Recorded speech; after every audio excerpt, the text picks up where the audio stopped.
On top of the hour, this is Weather Center Live. I'm meteorologist Alex Wallace. And I'm meteorologist Liana Brackett. We're tracking another round of severe weather this hour. And this time yesterday, what's happening right now? Carl? So we're seeing a slight reduction in the level. Yeah, it's a very active pattern overall. We're looking at this weekend as a jet stream keeps them coming right over the same areas that saw that severe weather already the past couple of days. So we still have the warmth weather across the southeast. We have a surge of moisture lifting up ahead of that. And we do have this disturbance that's going to be sliding eastward. It's a slow moving system. So again, the potential for flooding is very imminent. As we get through the rest of this weekend, we do have a threat of thunderstorms as well as heavy rain. Here we go. This is what we're looking at as far as the severe thunderstorms all the way up towards Indianapolis. Tomorrow, it starts shifting a little bit further east. Now St. Louis, Little Rock in the mix. But again, if you're even outside of that red area, we can still see some thunderstorms develop and produce some tornadoes. The expected rain forward through tomorrow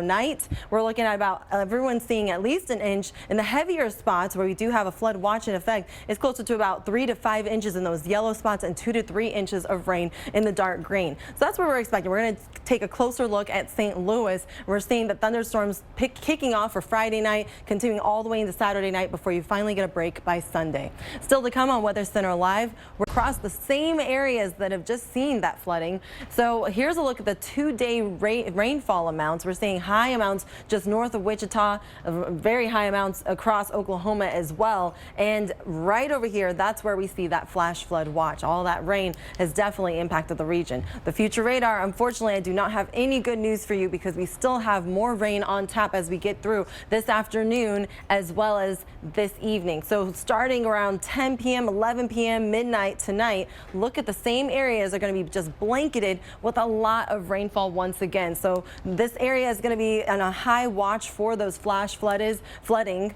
And as we get into early Saturday morning, it continues. So you don't really get that much of a break. We're talking about several more inches of rain on top of what you've already gotten. And this is from now through Saturday afternoon and evening. We're looking at a high amount, 3 to 5 inches on top of what you've already seen. And overall, about 1 inch spreading across the region.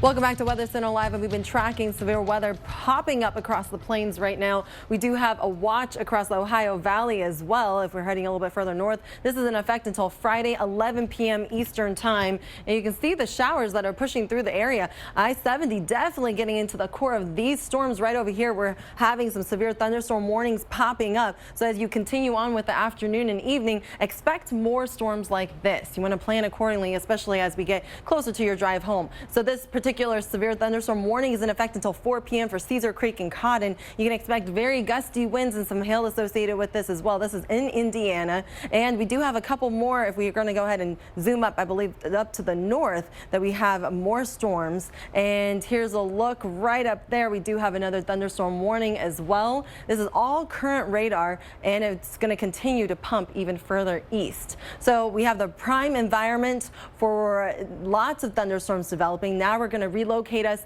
over towards Texas. Now you have a tornado watch that is in effect until Friday, 8 p.m. Central Time. So Abilene, I-20, all in the heart of it. So if you're planning on traveling in this area, be prepared to avoid actually this entire area, because we already are starting to see these storms starting to develop as we get through this afternoon. This severe thunderstorm warning is currently in effect until 3 p.m. Central Time for parts of Runnels County. So it's going to be continuing to move further towards the east as we get through this afternoon. And it looks kind of quiet right now, but expect more activity as we get through the day.